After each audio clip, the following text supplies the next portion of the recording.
E a gente começa agora a análise da dica de número 3. E a dica de número 3 separei para você, convalidação dos atos administrativos.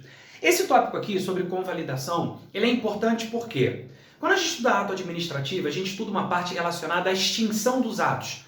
Você aprende que se o ato tem vício e ele vem a ser extinto em razão desse vício, ele está sendo anulado. Se a extinção, por sua vez, acontece em razão de conveniência e oportunidade, a administração entende que não é mais conveniente manter aquele ato no mundo jurídico, não é oportuno, ela então extingue. A isso damos o nome de revogação.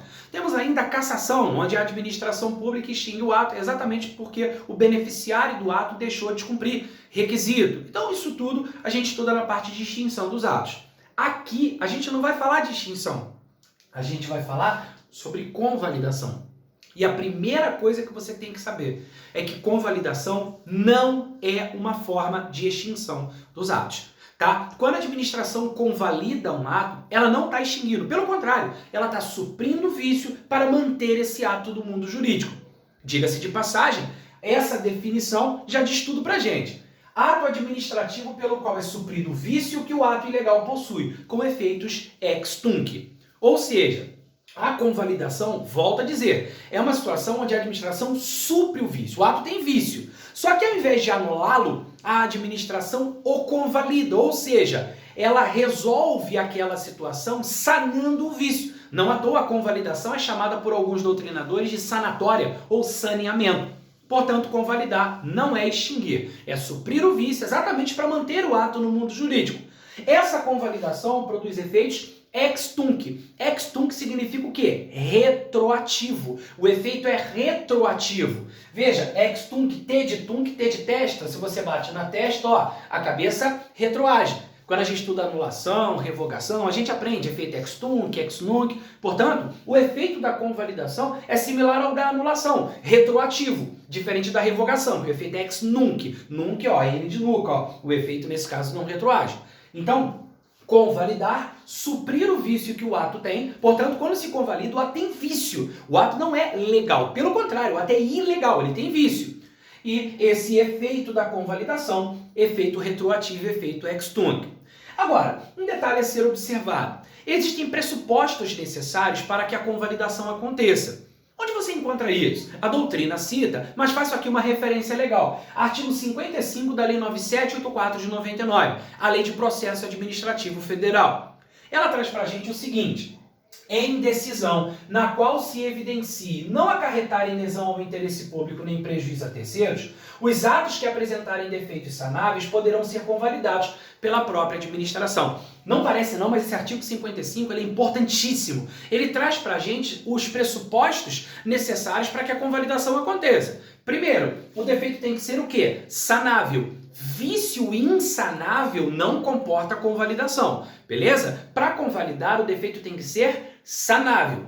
Segundo, não acarretar lesão ao interesse público. E terceiro, não acarretar prejuízo a terceiro. Então, não acarreta lesão ao interesse público, não acarreta prejuízo a terceiro. O defeito é sanável, a convalidação pode acontecer, beleza? Diga-se de passagem, um outro detalhe é que essa convalidação ela pode recair tanto sobre atos vinculados quanto sobre atos discricionários.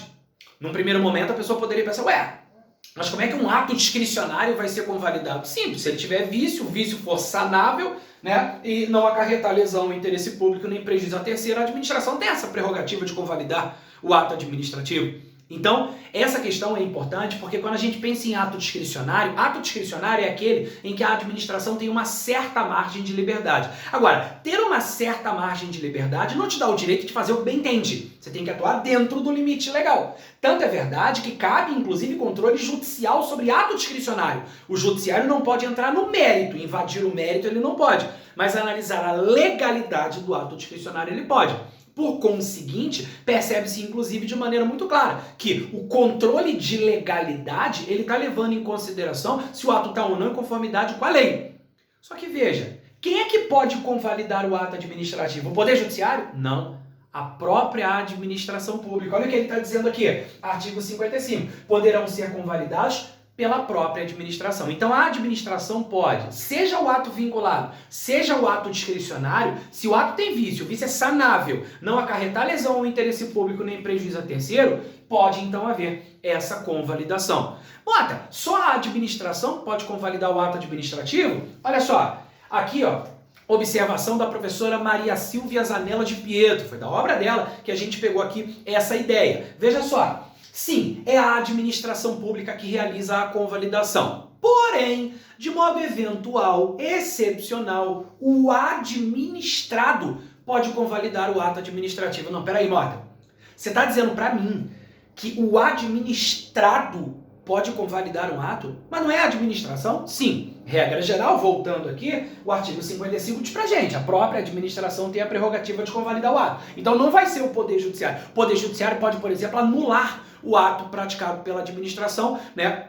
Quando aquele ato tem vício, o Poder Judiciário foi provocado, o Judiciário atua mediante provocação, ele não vai de ofício anular o ato praticado pela administração. Agora, convalidar é a própria administração que o fará. Agora, excepcionalmente, olha o que a professora de Pietro afirma. Eventualmente, o administrado pode realizá-la, se a edição daquele ato dependia da sua manifestação e não houve o cumprimento da formalidade. Isso aqui é de suma importância. Vamos imaginar que o particular tivesse que cumprir alguma formalidade para que aquele ato tivesse continuidade, mas ele não cumpriu. Ou seja, se a formalidade não foi cumprida, o ato, ali ele está numa situação de inconformidade com a lei. Não está de acordo com o que a lei determinou, porque a formalidade tinha que ser cumprida e o particular não cumpriu a parte dele. Posteriormente, o particular vai lá e realiza aquele ato. Faz a sua manifestação, cumpre a formalidade que era necessária.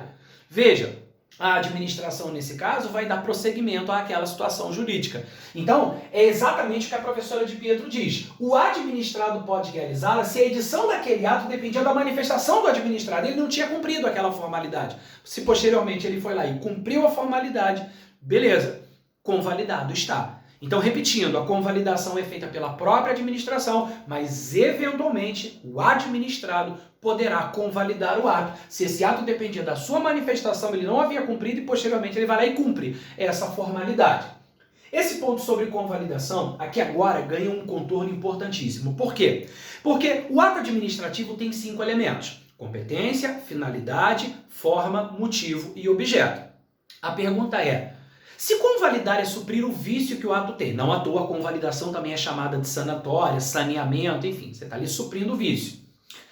Qualquer vício nesses elementos, ou qualquer um dos elementos, vai comportar então tal convalidação se apresentar vício? A resposta é não. O ato tem 5 elementos. Sabe o COFIFOMOB? Competência, finalidade, forma, motivo e objeto? Pois bem, se o vício estiver na competência, desde que ela não seja exclusiva, ou na forma, quando não for essencial a validade do ato, será possível essa convalidação. É o que a gente coloca aqui, ó. Regra geral, apenas a competência, quando não for exclusiva, e a forma, quando não essencial a validade do ato, seriam convalidáveis.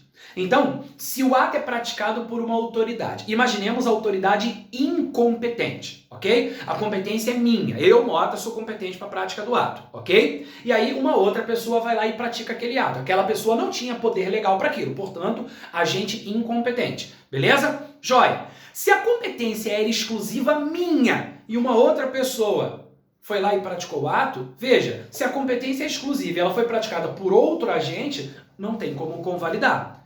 Agora, se a gente está falando de uma situação onde a autoridade, mesmo sendo incompetente, a competência não era exclusiva, ela até poderia ser delegada, não foi, mas ela poderia ser delegada, portanto não era exclusiva. O ato foi praticado por outra pessoa. O que eu poderia fazer? Ratificar o ato praticado por ela. Eu, Mota, governador. Aí tem lá um secretário de Estado que pratica um ato que é de competência do governador. Imaginemos que não seja uma competência exclusiva. O que eu poderia fazer? Ratificar aquele ato. Então, quando eu ratifico, eu estou resolvendo o problema na competência. Isso seria suficiente para manter o ato no mundo jurídico. O mesmo se diz em relação à forma, também convalidável, desde que não seja essencial a validade do ato. Tem situação que a formalidade é essencial, tem situação que ela não é. Por exemplo, a administração pública resolve desapropriar um bem. O chefe do Poder Executivo tem que editar o quê? Um decreto. Imaginemos que o chefe do Poder Executivo edite um outro ato, que não seja um decreto. Peraí, não tem que ser decreto? Tem. Ali a forma é essencial para o ato ter validade. Então não tem como convalidar, só praticando um outro ato. Agora, se você tem uma outra situação, se tem lá uma situação, deveria ser um aviso, foi feito por meio de uma circular, mas não havia ali uma formalidade como essencial, então a convalidação pode acontecer, ok? Então, repetindo, competência quando não for exclusiva e forma quando não é essencial à validade do ato. São os elementos que comportam convalidação. Portanto, a regra geral é finalidade, motivo e objeto como não convalidáveis. Sobre o objeto, uma observação, para a gente finalizar. Tem doutrinador que considera que, excepcionalmente, o objeto pode ser convalidado quando plurimo, mediante conversão ou reforma. É o caso do professor José dos Santos Carvalho Filho. Segundo o professor Carvalhinho, quando o objeto for plúrimo, o que é objeto plúrimo? É quando do ato decorre mais de um efeito, por isso plúrimo. Se você tem um ato do qual decorre um efeito só, o objeto é único. Agora, se o objeto é plúrimo, significa que mais de um efeito decorre dele, beleza? Quando isso acontece, segundo o professor Carvalhinho, mediante conversão ou reforma seria possível a convalidação no objeto. É uma corrente minoritária? Sim, majoritariamente, para efeito de prova, se considera o quê? Que competência, quando não exclusiva, e forma, quando não essencial à validade do ato, são elementos convalidáveis. Finalidade, motivo e objeto não comportariam. Finalidade e motivo não tem o que questionar. Se tem vício, não tem como convalidar. Quanto ao objeto é que tem essa divergência de doutrina, beleza? Então o professor Carvalhinho considera que, no caso de reforma ou conversão, que seria possível essa convalidação. Só de maneira bem breve, o que seria a reforma? Reforma é o seguinte: imagina, objeto plúrimo. Reforma significa manter a parte válida e suprimir a inválida. Imagina só, exemplo do próprio professor Carvalhinho. A administração pública, mediante a minha solicitação, concede a mim férias e uma licença. Ok? Eu solicitei, a administração me concedeu férias e licença. Vamos imaginar que eu tivesse direito às férias, mas a licença foi concedida de maneira equivocada, porque para ter direito àquela licença eu não podia estar no estágio probatório. E eu estou no estágio probatório. O que a administração faz? Ela mantém a parte válida das férias e suprime a inválida, tira a minha licença dali. Segundo o professor Carvalhinho, seria uma situação de convalidação do objeto mediante reforma. Manter a válida, suprimir a inválida. E ele ainda fala da chamada conversão. O que é conversão? É muito parecido com a reforma. Você mantém a válida, só que você suprime a inválida substituindo, convertendo em outra válida. Exemplo, eu, Mota, promoção por antiguidade. Vanessa, promoção por merecimento. Objeto plúrimo, veja, dois efeitos derivados daquele ato. Só que o equívoco foi, a Vanessa tem direito à promoção por merecimento, mas eu, Mota, não tenho direito à promoção por antiguidade. Quem tem direito à promoção por antiguidade é o José, um outro servidor. O que a administração faz? Ela mantém a parte válida, a promoção por merecimento da Vanessa, suprime a inválida, porque eu não tenho direito à promoção por antiguidade, e substitui por uma válida, porque quem tem direito é o José. Nesse caso, conversão. Portanto, segundo o professor Carvalhinho, tanto a reforma quanto a conversão seriam formas de você convalidar o objeto. Agora, nesse caso, desde que o objeto seja plúrimo. Se o objeto for único, não tem como. Então, se o objeto for plúrimo, segundo ele, seria possível. A professora de Pietro já não entende dessa maneira. Segundo ela, só a competência quando não exclusiva e a forma quando não essencial à validade do ato é que comportariam. Quanto à finalidade e motivo, não tem o que discutir. Tem vício, então não cabe essa convalidação. Beleza? Então, sobre convalidação, é isso que a gente destaca de mais importante. Muito cuidado com esses pontos que a gente tratou aqui.